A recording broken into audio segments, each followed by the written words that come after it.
There is a tapeworm that uses humans and pigs as hosts. It hitchhikes in our gut, uses our food as nutrition, and is linked to seizures and epilepsy. It is called TENIA solium or pig tapeworm. Now, having this worm in your gut is gross, but that's not the real threat. It is when we ingest the eggs of this parasite and the larvae hatch inside our body, they go rogue, they get lodged in our brain, becoming the most common preventable cause of epilepsy. Here to unpack this unsettling but important public health threat is Dr. Bernadette Abella.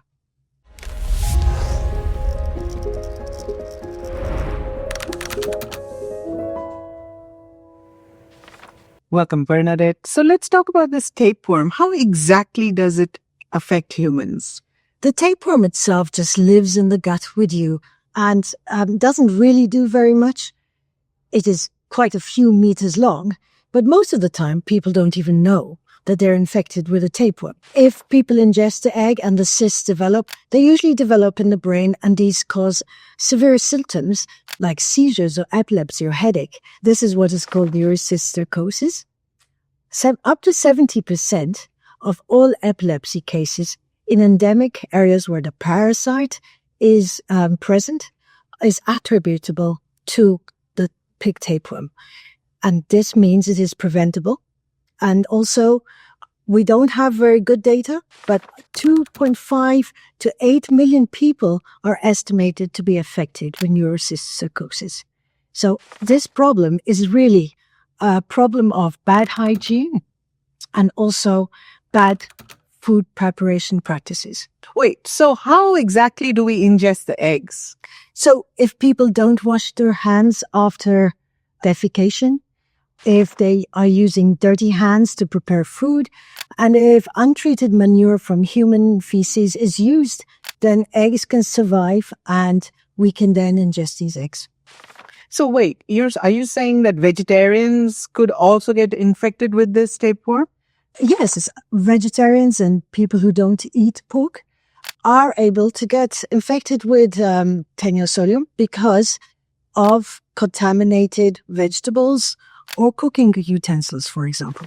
I remember when we were discussing the script, one of our experts, your colleagues, was also saying that they've seen vegetables stored in trains, in latrines, and that sounds like the perfect environment where yes.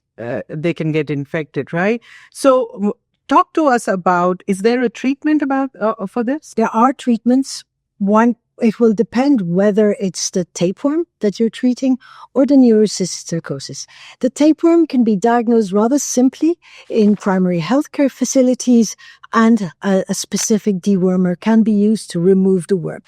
So diagnosing neurocysticercosis is more complex. You need imaging, but already the symptoms can actually guide you to seek medical attention.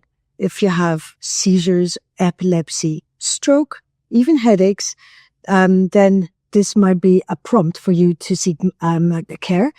Treatment of neurocysticercosis would need to be guided by a specialized neurologist. And so how can we prevent this pig tapeworm and all of the havoc that it causes in our body? So one principal way, which would cut across many other health issues, is good hygiene. Washing your hands after going to the bathroom, washing your vegetables, and using clean food preparation practices, and also avoiding use of untreated human manure.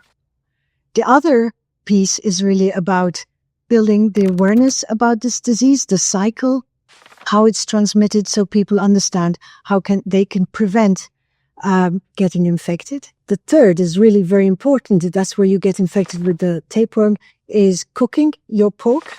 And of course, as I mentioned earlier, the treatment. Treatment of people is really important. It doesn't break the cycle. If we want to break the cycle, we would want to vaccinate the pigs and deworm them. And this is in the principle of One Health. So we're taking action not only in the human, but in the animal and in the environment. Thank you, Bernadette. There you have it. Cook your pork well, wash the vegetables, wash your hands every time you use the washroom, and keep yourself safe from this really awful tapeworm. And it's not a small tapeworm, right? No, it's many meters long. Many meters long. We will stop at that. Until next time then, stay safe, stay healthy, and stick with science.